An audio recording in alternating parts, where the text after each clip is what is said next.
Lionel Messi যেখানে যান সেখানেই দর্শকের ভিড় লেগে যায়, ভেঙে যায় রেকর্ড।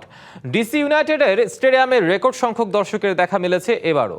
লিওনেল মেসির আগমন উপলক্ষে আগের রেকর্ড ভেঙে ৭২,০০০ দর্শক সমাগম হয়েছে এই ম্যাচে। গোল করে পয়সা উসুল করে দিয়েছেন মেসি। স্কোরশিটে নাম তুলেছেন রদ্রিগো দি পাওলো। ডিসি ইউনাইটেডকে ২-১ গোলে হারিয়েছে Inter Miami. Messi makes record. Western Conference ম্যাচে মেসি ঘটালেন এক কাণ্ড, ভেঙেছে প্রায় ২৯ বছরের রেকর্ড। দর্শক সমাগমে ১৯৯৭ সালে ৫৭,৪৩১ জন দর্শক নিয়ে স্টেডিয়ামে সর্বোচ্চ দর্শক সংখ্যা রেকর্ড করা হয়। তবে ইন্টার মায়ামির ম্যাচ মাঠে গড়াতেই পূর্বের সেই রেকর্ড ভেঙে ৭২,০২৬ জনের রেকর্ড তৈরি হয়েছে আজ, যার রহস্য লিওনেল মেসির উপস্থিতি। আর্জেন্টাইন সুপারস্টারকে দেখতে যে দর্শক সমাগম হয়েছিল তাদের পয়সা উসুল করে দিয়েছেন লিও। রদ্রিগো দি পলের পর গোল তুলেছেন স্কোরশিটের নাম। চোখ ধাঁধানো কোনো গোল না হলেও টিপিক্যাল মেসি স্টাইলে প্রতিপক্ষের রক্ষণভাগকে বোকা বানিয়ে বল পাঠিয়েছেন জালে।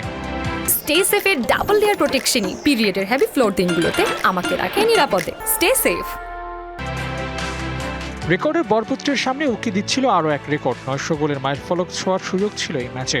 ২৭ মিনিটের গোল ছাড়াও বেশ কয়েকটি গোলের সুযোগ পেয়েছিলেন মেসি, শেষ পর্যন্ত তার গোলে পরিণত হয়নি, যার কারণে ৯০০ গোলের মাইলস্টোনটা জমিয়ে রাখলেন অন্য কোনো ম্যাচের জন্য। পেশাদার ফুটবলে লিওনেল মেসির গোল সংখ্যা ৮৯৯।